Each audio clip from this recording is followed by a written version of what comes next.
En début de cette semaine, une rumeur faisant état des contacts entre les proches du président Joseph Kabila et Félix-Antoine Tshilombo Tshisekedi s'est répandue dans la ville entière.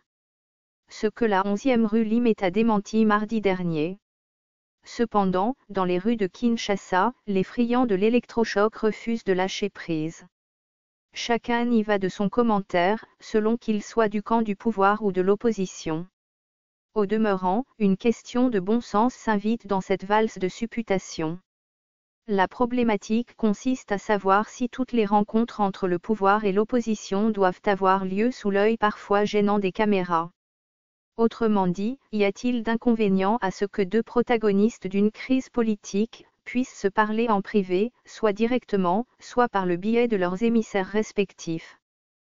Quel sage reprocherait donc pareille initiative si, in fine, l'objectif serait de décrisper une situation d'impasse latente ou réelle?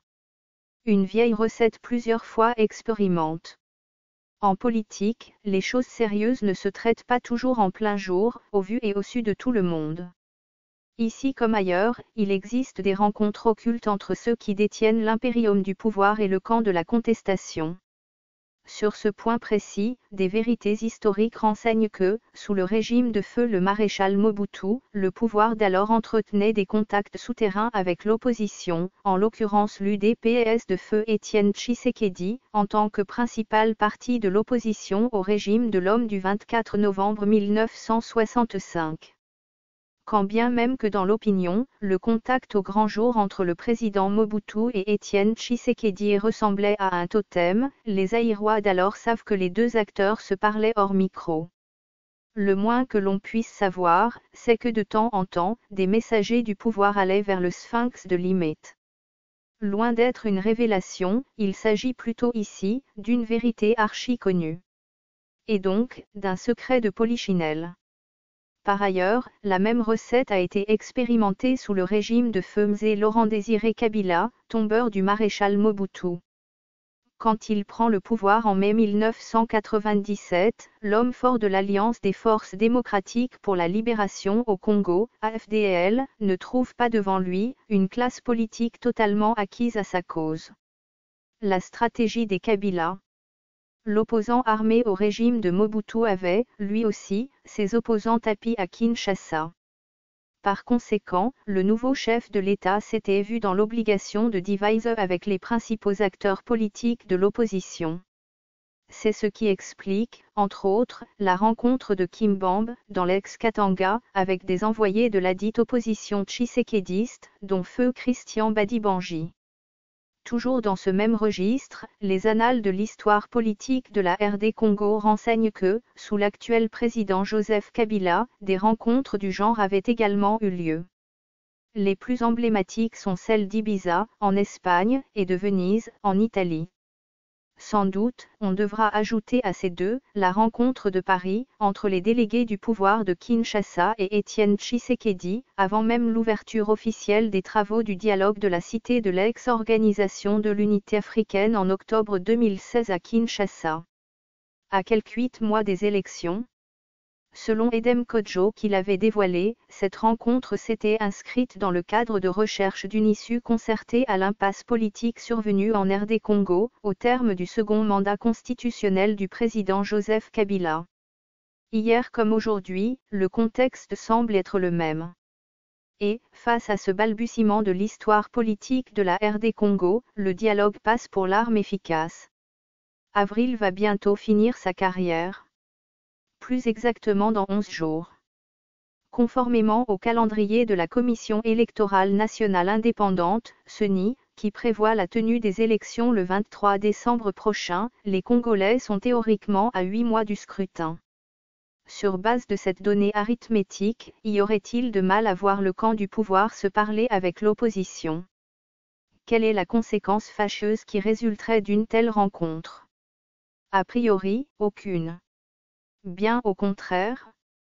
Dès lors que dans les différents discours politiques tenus sur la place publique, les variables élections apaisées tiennent lieu de constance, alors qu'on devrait être conséquent. Nécessite de dialoguer. On ne peut pas, au jour d'aujourd'hui, parler d'un processus électoral dépouillé de toute tension, et en même temps, ne pas voir les deux principaux camps dialoguer en toute sincérité. Un contact comme celui-là, une fois effectif, aurait le mérite de permettre aux deux parties d'évacuer certaines hypothèques liées à la tenue des élections. En l'occurrence la polémique ambiante sur la machine à voter. Pas seulement. On ne peut pas non plus réclamer matin, midi et soir, l'application intégrale de l'accord politique global et non exclusif du 31 décembre 2016, sans que les parties prenantes ne puissent se parler. Quoi que l'on dise, la CENI reste et demeure un organe technique. Sa mission est bien comprise, l'organisation matérielle des élections. S'il faut emprunter du lexique du sport, la centrale électorale joue le rôle d'arbitre. En tout cas, ce n'est pas la CENI qui ira devant les urnes. Plutôt, les Congolais appartenant soit à la mouvance présidentielle, soit à l'opposition dans son ensemble. Dans cette métaphore, on ne saurait avoir un arbitre sans partis adverses. Pour le coup, le pouvoir et l'opposition, considérés comme les joueurs des deux équipes. Briser le mutisme.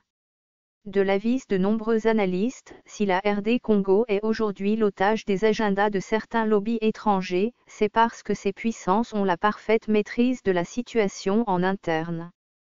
Elles savent pertinemment bien qu'en situation de crise, les différents protagonistes locaux ont du mal à se parler suffisamment. Souvent, chacun s'arc-boute sur la position. Et, les mêmes puissances surfent sur ce mutisme chronique, conséquence d'une politique qui s'est quelque peu muée en une inimitié primaire entre ceux qui dirigent le pays et les opposants. En d'autres termes, si les acteurs politiques avaient une culture de dialogue permanent pour résoudre des problèmes majeurs qui se posent au pays, l'étranger ne trouverait plus de prétexte pour s'ingérer dans les affaires internes du pays. Pour toutes les raisons avancées ci-dessus, une rencontre entre le pouvoir et l'opposition s'avère indispensable. Ne serait-ce que pour lever une option sur certains sujets qui fâchent. Ainsi, on épargnerait le pays des velléités d'une guerre civile post-électorale, comme ce fut le cas en 2006 et, dans une moindre mesure, en 2017. Ce fichier audio a été créé par Panopreter Basic, vous pouvez le télécharger sur www.panopreter.com.